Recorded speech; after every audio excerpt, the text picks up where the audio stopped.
शक्तीपीठ महामार्गाला 12ही जिल्ह्यातून विरोध आहेच। मुख्यमंत्री म्हणतात सोलापूर, कोल्हापूर आणि सांगली जिल्ह्यातून आम्ही मार्ग बदलण्याचा विचार करतोय। मुख्यमंत्री महोदयांना मला एवढंच सांगायचं आहे की हा रस्ताच मुळात अनावश्यक आहे। त्याला समांतर असणारा रस्ता पूर्ण क्षमतेने वापरला जात नाही आहे। महाराष्ट्राला कर्जाच्या खाईत लोटणारा हा रस्ता आहे, त्याची काही गरज नाही आहे। त्याच्यामध्ये मोठा भ्रष्टाचार होतोय। त्यामुळे एकतर हा रस्ताच रद्द केला पाहिजे असं 12च्या 12 जिल्ह्यातल्या शेतकऱ्यांचं ठाम मत आहे।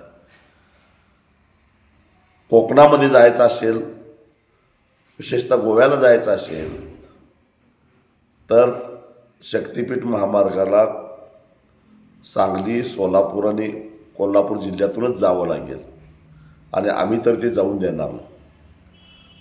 एकतर जमिनी कमी आहेत, बागायती जमिनी आम्ही देणार नाही, शिवाय महापुराचा धोका आहे आणि सिंधुदुर्ग जिल्ह्यामध्ये हा इको सेन्सिटिव्ह झोनमधून जातो। पर्यावरणाचे लचके तोडायला आमचा ठाम विरोध आहे आणि त्यामुळं अजूनही वेळ गेलेला नाही। माझी मुख्यमंत्र्यांना विनंती आहे, त्यांनी आपला हा महत्त्वाकांक्षी प्रकल्प आहे तो बाजूला ठेवावा। अजून बरेच क्षेत्र आहेत, त्या ठिकाणी काम करा। तुमच्याकडे पैसा नाही, कर्मचाऱ्यांचे पगार देत नाही, ठेकेदारांची बिलं देत नाही, कशाला शक्तीपीठ महामार्ग कर्ज काढून करताय, एवढंच माझं म्हणणं आहे।